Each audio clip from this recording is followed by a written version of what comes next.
রাখি বন্ধন বলতেই আমাদের মনে আসে ভাই বোনের ভালোবাসা, স্নেহ আর একে অপরের পাশে থাকার প্রতিশ্রুতি। কিন্তু জানেন কি, বাংলার ইতিহাসে রাখি বন্ধন একসময় আরো একটি সুন্দর সামাজিক বার্তার সঙ্গে যুক্ত হয়েছিল।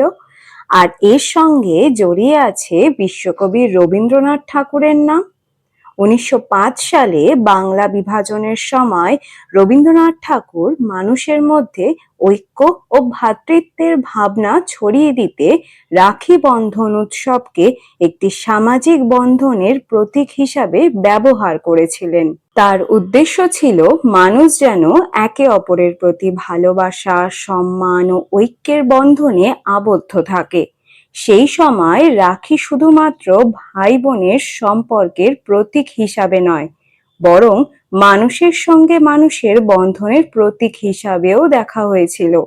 রবীন্দ্রনাথের ভাবনায় একজন মানুষ আরেকজন মানুষের হাতে রাখি পরিয়ে বলতেই পারে, আমরা একে অপরের পাশে আছি, আমাদের মধ্যে ভালোবাসা ও সৌহার্দ্য বজায় থাকুক। এই ভাবনাকে সামনে রেখে বাংলার বিভিন্ন জায়গায় মানুষ একে অপরের হাতে রাখি পরিয়েছিলেন। রবীন্দ্রনাথ নিজেও এই উৎসবকে মানুষের মধ্যে সম্প্রীতি ও মিলনের একটি সুন্দর মাধ্যম হিসাবে দেখেছিলেন। তিনি চেয়েছিলেন মানুষের পরিচয় বা পার্থক্যের চেয়ে মানুষের মধ্যে থাকা ভালোবাসা ও মানবিক সম্পর্ক আরো বেশি গুরুত্বপূর্ণ হয়ে উঠুক।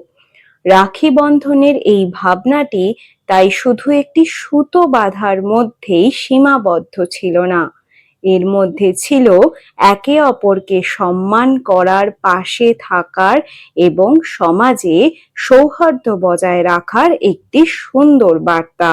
আর এই কারণেই বাংলার সংস্কৃতিতে রবীন্দ্রনাথের রাখি বন্ধন উৎসবের ভাবনা আজও বিশেষভাবে স্মরণ করা হয়।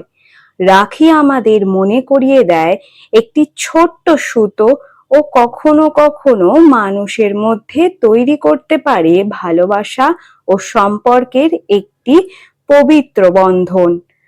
আজও যখন আমরা রাখি বাঁধি, তখন শুধু একটি সম্পর্কের কথা ভেবে রাখি বাঁধি না, বরং পারস্পরিক ভালোবাসা, বিশ্বাস, সম্মান এবং পাশে থাকার কথাও ভেবে রাখি পরিয়ে থাকি। তাই রবীন্দ্রনাথ ঠাকুরের সেই সুন্দর ভাবনা থেকেই আমরা একটি শিক্ষা নিতে পারি।